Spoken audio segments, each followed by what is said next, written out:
Welcome to the latest episode of the HRO2 Journal. I am thrilled to have a friend who I've known for a very long time on this first podcast on digital health.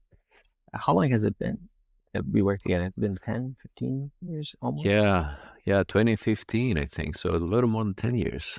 More 10 years. Time Yeah. flies. I can't say how proud I am, and your Michigan family is how proud we are of seeing you doing all these amazing things at Mayo Clinic. So we're just super proud and excited to have a conversation about the latest paper that we have published at our journal, the HRO2 Journal, titled "Artificial Intelligence Enhanced Electrocardiography and Sudden Death Risk Factors in Cardiac Arrest Survivors Diagnosed with Hypertrophic Cardiomyopathy." So, Dr. Siontis, maybe you can start by kind of telling us a little bit about yourself and what kind of inspired you to go ahead and write this paper. Yeah. I'm an electrophysiologist here at Mayo in Rochester, and a big part of my practice is actually caring for patients with hypertrophic cardiomyopathy. With all the challenges that this comes with, from the risk stratification to the management of their arrhythmias, but certainly very gratifying practice in this population. So this was this type of analysis stemmed also from our interest in AI, ECG, AI enhanced electrocardiography, specifically with the work that we've done with hypertrophic cardiomyopathy in terms of the diagnostics and enhancing the diagnosis and early detection of hypertrophic cardiomyopathy from the 12-lead ECG. So an algorithm that was developed here at Mayo Clinic about 6-7 years ago now, and it has been in development and progressing through the validation and regulatory pathways since then. So this was an analysis that we wanted to really see if identifying patients with its algorithm, we can flag high-risk patients who had, in fact, after the fact, sudden cardiac death as the presenting manifestation of the disease. So the motivation for this analysis was to try to understand if there are certain features, whether clinical, imaging, electrocardiographic, and even more so AI ECG features, that can identify those high-risk patients who do have, as an initial presentation of their disease, do have sudden cardiac arrest, sudden cardiac death, resuscitated, obviously, in order for them to make it to evaluation. So this was an analysis of looking at several thousand patients from our HCM practice over the last about 20 years here at Mayo, and we identified about 0.5% of that population, 27 patients, where the initial presentation was with a sentinel event, a malignant ventricular arrhythmia, and resuscitated cardiac arrest, which eventually, after that presentation, that led to the diagnosis of hypertrophic cardiomyopathy for the first time. So this is a unique population that does come to attention in clinical practice every now and then, and it also presents a unique opportunity to characterize those patients as the most high-risk patients, and in fact presents also the interesting question as to whether an ECG being done for these patients before they had their sentinel event, could that ECG could have been flagged as high risk for hypertrophic cardiomyopathy, and then eventually led down to the prognostication, diagnostic, and prognostic assessments, and eventually potentially an ICD implantation. So we did find that most of these patients had abnormal ECG. So even if you just look at it from the conventional point of view, 90% of patients had an abnormal ECG, whether that's LVH, pathologic Q waves, repolarization abnormality. And about 1/3 of patients had cardiac symptoms preceding the event. And this is based on retrospective review of the charts. So this is already patients who do have manifestations even before they have their sentinel event. When we look at the conventional risk factors for sudden cardiac death in this population, and again, this is a post hoc analysis of these patients, more than half of the population had traditional sudden death risk factors, which if they had been diagnosed with hypertrophic cardiomyopathy and we applied the risk stratification process, those patients would have been considered for a preventive ICD, for a prophylactic ICD.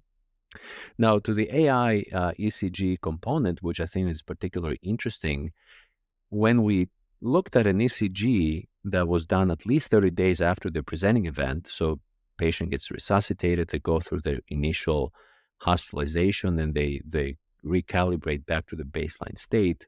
So an ECG done more than 30 days after the initial event flagged, based on AI analysis, flagged those patients as high probability, high risk of having hypertrophic cardiomyopathy 96% of the time. So 26 out of the 27 patients had been flagged as high probability for HCM. And that includes also 3 patients who had a normal ECG, seemingly normal ECG by conventional interpretation.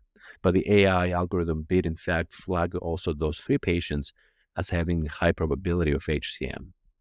So this is a highly accurate tool in this high-risk population to flag hypertrophic cardiomyopathy. And theoretically, and this is again a post hoc analysis, but does raise the theoretical question, if for some reason, based on cardiac symptoms, family history, or whatever else, these patients, a patient of this in this cohort had an ECG done before the event, that ECG could have been flagged as high risk for hypertrophic cardiomyopathy and eventually led to a pathway that would prevent this the sentinel event. And this is more of an example of a condition that could be applied to any really condition for which we have early detection mechanisms, whether it's AI or something else. But this is a paradigm which I think is for the first time applied to a sudden death predisposing condition, where we have a clear risk marker and a diagnostic tool and prognostic tool that can allow us to find those patients earlier. That's terrific. So can you give me a little sense of like how this compared to traditional models for assessment of risk in this population, and whether this was additive to the traditional markers that we're so used to using in clinical practice? Yeah, so in this particular population, the algorithm that we're discussing and considering in the study is not a predictive algorithm. So I want to distinguish that and make it clear that this is a diagnostic algorithm that allows a clinician to suspect or flag a patient as high risk or high probability of having hypertrophic cardiomyopathy, but less so prognostically for whether they might have a sudden death event in the future. And in fact, we've looked at that, and it's not as predictive as we would like in terms of these patients having a high risk phenotype for arrhythmic events. But when we evaluated the conventional risk stratification pathways and models in hypertrophic cardiomyopathy, including the ACC-AHA algorithms and the ESC-HCM score, we find that most of these patients would have been flagged as high risk, but not all of them. In fact, less than 50% of the population was flagged as high risk with a European score. So 40% of these patients were flagged as low risk or moderate risk. So a range of risk that would not necessarily warrant a defibrillator recommendation for these patients. The ACC-AHA score did a little better, but still some of those patients were flagged as not high risk, and again would not have been recommended for an ICD based on the conventional wisdom of sudden death risk and hypertrophic cardiomyopathy. But again, I would take this with a grain of salt, because this is a post hoc assessment of risk. It is hard to replicate that in a prospective way of how a clinician and the patient will respond to the information at hand at that time. But these are certainly high risk patients who manifested in the highest risk possible in the fact that they did have sentinel cardiac arrest. Yeah, thank you for clarifying that prediction versus the diagnostic algorithm there. I think that's a key to understanding this. So understanding that distinction, how do you envision this would be implemented in clinical practice? Say, patients that are generally presenting to cardiology clinics, for example. Yeah, I think that's a $1 million question, right? So the way I would envision this, and this is not specific to hypertrophic cardiomyopathy, but really for any cardiac condition, is that any ECG, any biosignal that is generated, and whether it's ECG or something else, can and has the potential to be run through rapidly through algorithms such as this, which will allow the analysis with deep learning developed algorithms and other tools that will enhance the diagnosis of conditions that we may or may not suspect readily based on the information that the clinician has readily available. It's almost like a deep phenotyping, I would think. I would characterize it as a deep phenotyping for any biological signal that is generated and is presented to the clinician. Eventually, once we prove prospectively that early detection matters, and we show in the study that it does matter for a high-risk population, but we need also to show what the outcomes are in general populations, lower risk populations, for example, what the finances of all of that is, what's the cost effectiveness of doing that, what do we do with the information, how do we apply that information. But if we do show convincingly that those issues are addressed and manageable, then I envision that every ECG that a patient has as part of a routine or urgent evaluation should be and will be run through algorithms like this, and with the information being fed back to the clinician. And of course, from there, there's many different ways a clinician could utilize that information, and that is a whole different set of evaluation. How do clinicians get trained and accustomed to using the AI derived information? It certainly can be an overload of probabilities for 100 different conditions that you can get from an ECG. Therefore, obviously, the pretest probability and the clinical acumen still remains very important. We're not quite there yet, I don't think, with most of these algorithms, and certainly not with hypertrophic cardiomyopathy. But I do see it as an adjunctive in the diagnosis right now. For us here at Mayo Clinic, it is available to clinicians. We do use this in clinical practice as a tool that we can refer to, and we can look it up if we would like, and clinicians can augment their diagnostic process by incorporating AI ECG data into the clinical assessment. But still, I would clarify, and as a disclaimer, that this is not an FDA approved algorithm, not quite yet, but it's coming hopefully soon. This is beta testing, and we need to be cautious about the data that's present and the data that's lacking in this regard. That's terrific. Can you give me a sense of what follow-up studies you're anticipating to do based on the findings that you have here? Yeah, so the bigger, one of the most important priorities right now is that addressing that big question of early detection and implementation of early detection algorithms in clinical practice and in the general population. So there are ongoing efforts in our practice to apply these tools more scalably, massively. Every patient who has an ECG now at Mayo Clinic has the potential to have this reported. But now it requires a prompt by the physician, the clinician, to go into a specific location and find that information.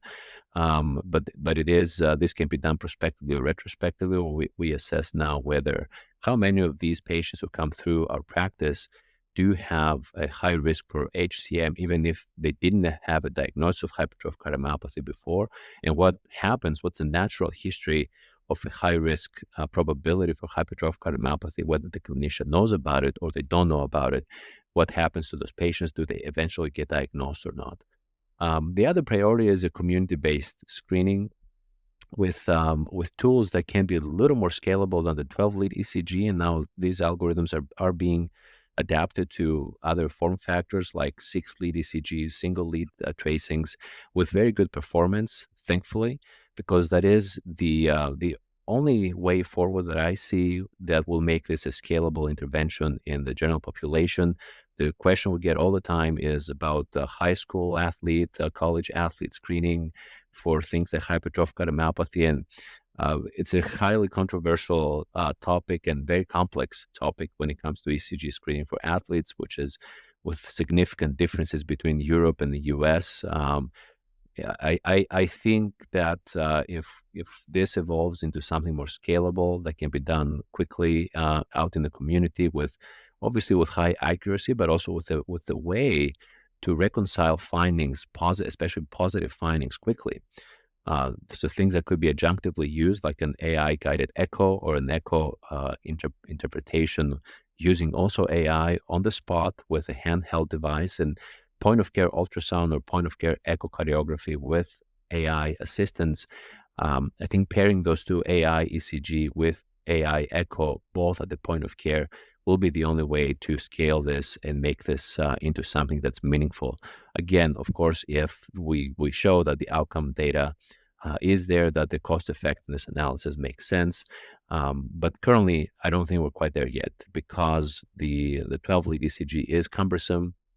Pulling those machines out to the community can be cumbersome, even though we've seen some other form factors, even with a 12-lead ECG and some technologies that can be done in a more portable way.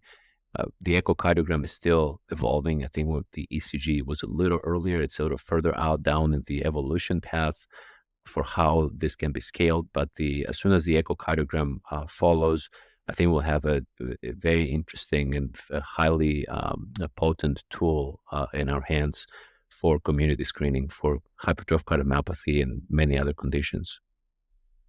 Well, that's amazing. We are very excited and looking forward to seeing all the great papers that are going to continue to come out of this work. I want to thank you again for spending the time with me, and we're very excited to publish this paper, and we look forward to many more from you and you. Thanks, Hamid. Appreciate you having me.